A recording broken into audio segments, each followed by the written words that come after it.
ভাই আপনি কোথায় যাচ্ছেন? আমি যাচ্ছি ফেনী পরশুরাম একবারে যে জায়গায় এখন কই আছেন কোন তো? আমি বর্তমানে আছি Feni polytechnical institute. Ideal polytechnic institute.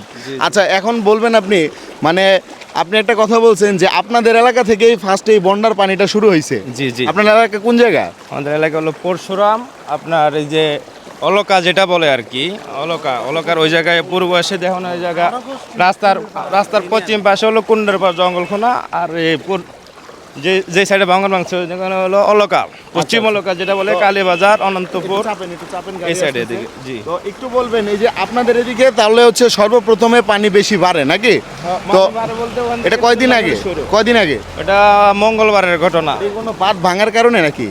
না না, বাঁধ ভাঙার কারণেই কিন্তু ইন্ডিয়া থেকে পানি আসছে, ওরা মানে বাঁধ ছাড়ে দিছে পানির যে প্রেশারে বাঁধটা ছাড়ছে জানেন নাকি? এটা ত্রিপুরা রাজ্যের আসলে বাঁধটার সঠিক আমি বলতে পারতেছি না নাম। এটা কি বাঁধ? ত্রিপুরা থেকে ওই সাইড থেকে ছাড়ছে। বর্তমানে আপনার এলাকার কি অবস্থা আর কি?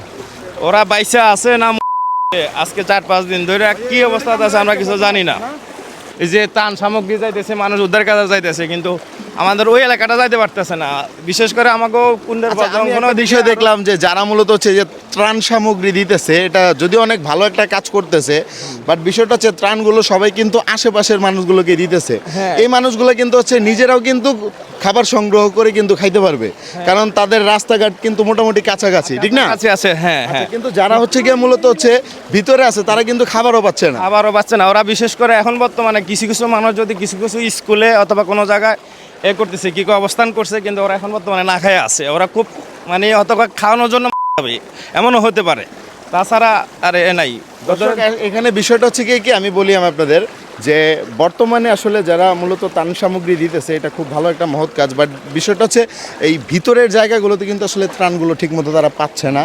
তো এটাই হচ্ছে বিষয়, কেউ যাইতেও পারতেছে না, মানে এখানে যাওয়ার ওয়েটাও নেই, কেউ যাইতে পারতেছে না, কেউ কষ্ট করে কেউ যদি দুই একজন যায়, যারা যাইতে পারতেছে ওরা মানে যারা আসতেছে ওখান থেকে, যারা সামনে পাইতেছে ধরেন ফেনীতে অথবা এই সাইডে কি কয় যেখানে সামনে পাইতেছে ওদেরকে করে দিতেছে, কিন্তু ভিতরে যে মানুষগুলো আছে ওরা কি করতেছে কি মানতেছে অনেকের কোনো মানে ধারণা হয় নাই। গত কয়েকদিন ধরে যাইতে পারে, স্রোতের কারণে যাইতে পারে নাই, কিন্তু এখন বর্তমানে তো যাইতে পারে। কিন্তু আজকেও তো আমি নিজে হলো আসি এই জায়গায় প্র্যাকটিক্যালে যাইতেছি, আজকে 2 দিন ধরে আসছি, এই যে এনে খাড়াই রয়েছি, যাইতে পারতেছে না। আজকে নিজে কইছি যেভাবে হোক যাবো, দরকার পড়ছে না হাসুরি যাবো, বাসি নাম যেমনি হোক যাইতে হবো, আমাদের ফ্যামিলি আছে। আজকে 4 দিন ধরে কোনো খোঁজ খবর পাইতেছি না। যাক ভাই, আল্লাহ ভরসা, ইনশাআল্লাহ আমরা দোয়া রাখি।